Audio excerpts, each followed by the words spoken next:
नमस्कार, मैं हूं प्रतिमा पांडे और आप देख रहे हैं युग टीवी 24 न्यूज समाचार। देश और दुनिया की तमाम छोटी बड़ी खबरों के साथ चलिए शुरुआत करते हैं खबरों का सिलसिला।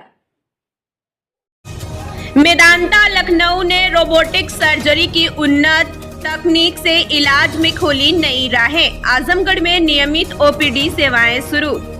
आपको बता दें कि आजमगढ़ में 15 नवंबर 2025 को मेदांता हॉस्पिटल लखनऊ ने आयोजित मीट एंड ग्रीट कार्यक्रम में रोबोटिक सर्जरी की अत्याधुनिक तकनीक और उनके लाभों पर विस्तृत चर्चा की।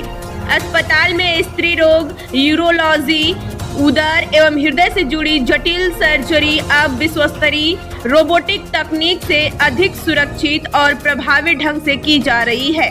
मेदांता लखनऊ के मेडिकल डायरेक्टर एवं यूरोलॉजी एवं किडनी ट्रांसप्लांट निदेशक डॉक्टर राकेश कपूर ने कहा कि रोबोटिक सर्जरी से जटिल प्रक्रियाओं में अधिक सटीकता, कम ऑपरेशन समय, तेज रिकवरी और संक्रमण के जोखिम में भारी कमी आती है। यह तकनीक इलाज की गुणवत्ता को नई ऊंचाइयों पर ले जा रही है।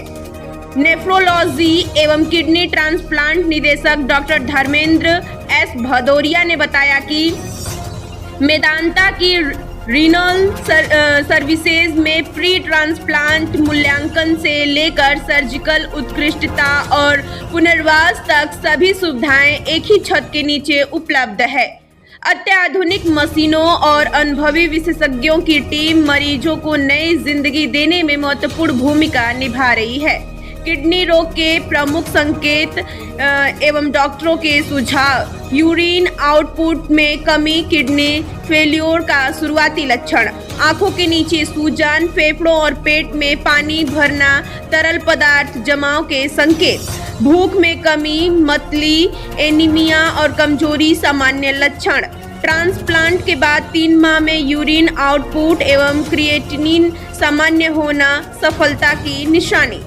समय पर दवाइयां एवं नियमित फॉलो अप से ट्रांसप्लांट की गई किडनी लंबे समय तक कार्यक्षम रहती हैं। मरीजों की सुविधा को ध्यान में रखते हुए मेदांता लखनऊ की ओपीडी सेवाएं अब आजमगढ़ में हर सप्ताह निर्धारित दिनों पर उपलब्ध रहेगी, जिससे ग्रामीण एवं शहरी मरीजों को बड़े शहरों में जाने की आवश्यकता कम होगी।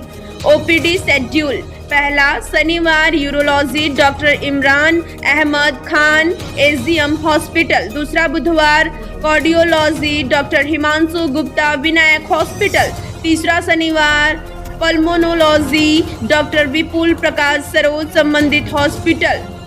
तीसरा शनिवार urology doctor Imran Ahmed Khan SDM hospital. चौथा गुरुवार G surgery doctor Ashish Bansal Rama hospital.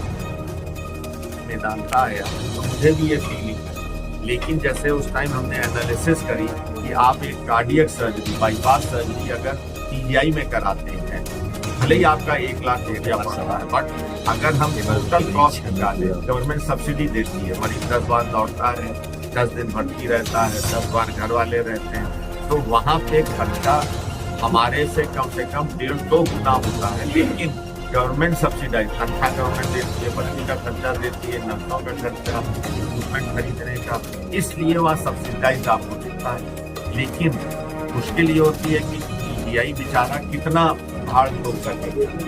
तो मेरी लोगों से यही है कि आप लोग जागरूक हो, इंश्योरेंस कराएं।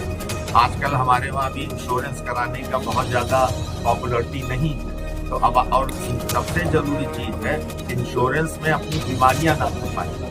जैसे कई बार होता है कि इंश्योरेंस ले लेता है, अपना इंश्योरेंस कर देता है, वो कहता है ये मत बताओ मुझे डायबिटीज है, मुझे ब्लड प्रेशर है, जब पहले पथरी का ऑपरेशन हुआ है। जब वो हमारे पास आता है तो हम जब हिस्ट्री लिखते हैं, हमें सब चीज़ लिखते हैं। अब जब वो इंश्योरेंस से पैसे मांगता है, इंश्योरेंस कहता है नहीं ये बात। तो आपके माध्यम से लोगों को पहले तो अपना हेल्थ चेकअप इम्पॉर्टेंट है, टाइम से इंश्योरेंस पॉलिसीज लीजिए। आजकल गवर्नमेंट ने भी, माननीय मोदी जी ने जीएसटी हटा दी, भले ही 2 रोटी कम खाइए, बट इंश्योरेंस होना कम से कम आगे किसी को नहीं मालूम कब समय की जरूरत है।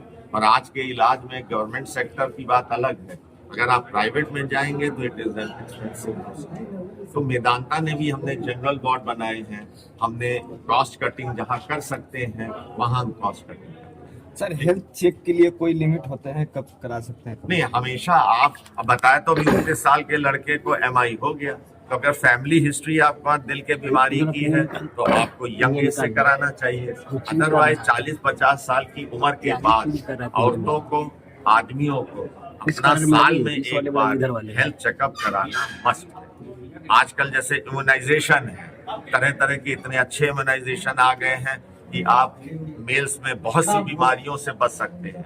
औरतों में भी इतनी अच्छी वैक्सीन आ गई हैं और वो लड़कों को भी लग सकती है, जिससे आप कैंसर, सर्विक्स कैंसर, पीनियस जो गुप्तांगों का कैंसर है, अगर आप समय से वैक्सीन लगवाई हो तो आप उन बीमारियों से भी बच सकते हैं। ठीक है। ये जो सुविधा